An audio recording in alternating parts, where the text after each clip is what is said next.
You're at 109 right now.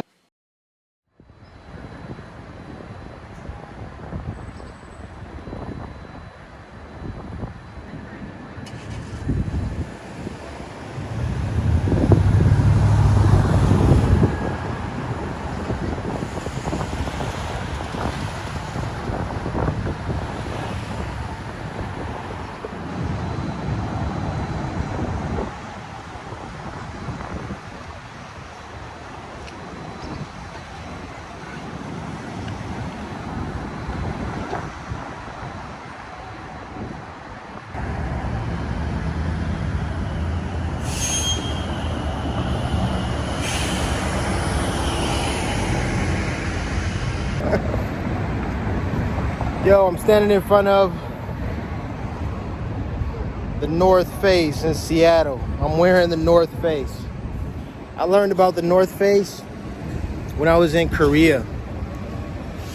I was a Timberland man. I wore Timberland shoes, Timberland jackets.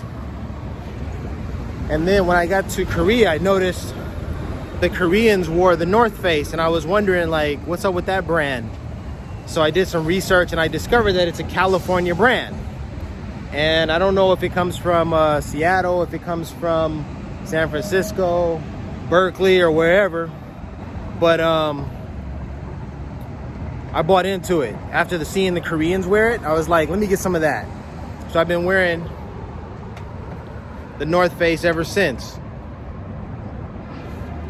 I guess that's my story about the North Face, why I wear it. Because it's immensely popular in Korea. I saw all the Koreans wearing it and I was like, what do they know that I don't know? So once I did some research on Wikipedia and learned about the company, I was like, that's a California company. I'm the Californian living in Korea. I need to wear that. And so that's how that came about. So I became very pro-America, pro-California when I was in Korea. Call it a process of learning about oneself. But I guess I wanted to identify with as much I wanted to identify with everything that came that was native to me, so to speak. Even though at that time I was using a Samsung device and not an Apple device, and the Koreans told me, you're American, you should have the Apple device. And I'm like, nah, I like the Samsung. So eventually I caved in and I bought the Apple device, and now I have all of these Apple products. I caved into the pressure. The Koreans told me, you're an American, you should buy American. Even though I know that all the technology inside of the Apple comes from Samsung, comes from Korea. So it's just ridiculous. But those are some ideas that affected me and changed the way I shop. Another thing is I wanted to buy American, so I ignored Adidas and I went for Nike. I'm even wearing Nikes right now. So consumer tastes do change. Why do they change? I gave you some examples there. All right. Peace and blessings from 7th Avenue and Pike Place in Seattle.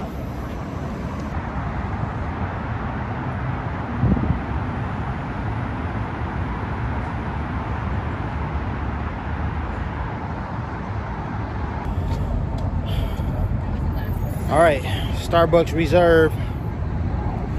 What's the story? Story is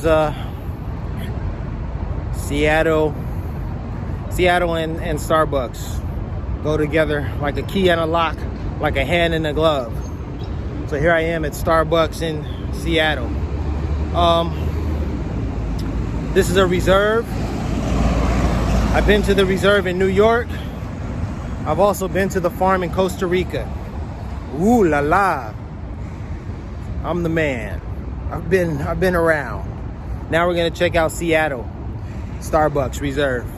Let's get some strong black coffee, eh? Like the small window, like a lavador. And the reason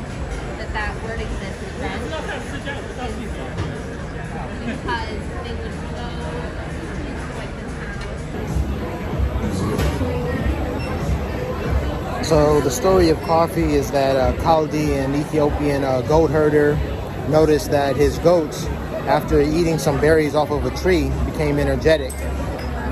And he wondered, hey, what's up with these beans, this fruit from this tree? So at some point they were roasted. I think he collected the magical or special beans. They were collected and then they were roasted and or thrown into the fire. He collected them and showed them to a monk, and then the monk said, "What are these?" And he threw them to the fire, and a beautiful aroma arose from that. And then they said, what if we smash those beans up and then pour some water over them? Maybe we'll have a delicious drink. So the legend goes. I learned about that when I was in Ethiopia. So I've seen coffee roasters and all that over in Ethiopia. So this is little Ethiopia here in America, Seattle, where coffee, oh boy, espresso shops are everywhere, all the corners and stuff. Even though society is crumbling at the same time, coffee sales seem to be up. I don't know. And coffee connoisseurship is up as well. I'm gonna get some, maybe a Pike Place or something like that. Even though I'm here, I can get anything. They even have the Hacienda Alsacia. When I was in Costa Rica, they have that coffee. I'm just gonna settle for Pike Place. I'm in Seattle, why not? Apparently I got here at the wrong time. It's too doggone crowded. Everyone is here, nowhere to sit. I've ordered the coffee for here, and I'm gonna be out of luck as far as getting a table. So, such is life.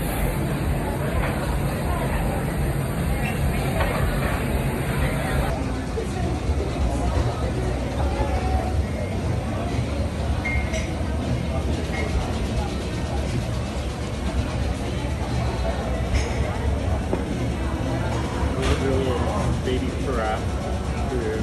For the milk. Really good. I guess I'm a bit of a coffee elitist because, or a coffee connoisseur. I've traveled the world and I've had coffee, some of the best coffee all around the world. I'll have to say though, the reason why I'm making this video here in a Starbucks bathroom is because Starbucks has the best policy about restrooms in all of America. If you ever need to use the restroom, go to a Starbucks, okay? Of course, drink their coffee as well, but go to Starbucks to use the restroom. This is the cleanest restroom I've been in any Starbucks in the world. It's here at the Starbucks Reserve in Seattle. And I was inspired to make this video while I was here. I was like, man, this is nice. This is a nice experience. So yeah, just to show you a little bit. And there's the commode. Yeah, just give you just a little bit. Yeah, whatever.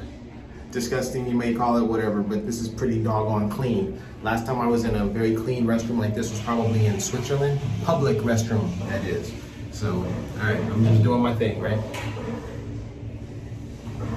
Yeah, Starbucks, Seattle, Reserve. The bathroom experience at the Reserve, the Starbucks Reserve here, reminds me of Muslim or Islamic ablution before prayer. So it's a communal sort of experience because it's unisex, and then it's the wash basins like at the mosques. Just an observation.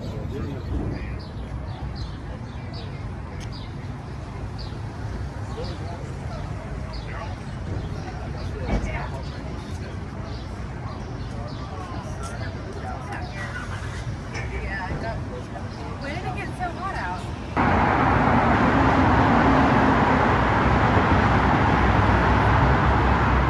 Kobe, let them know. You're at 109 right now.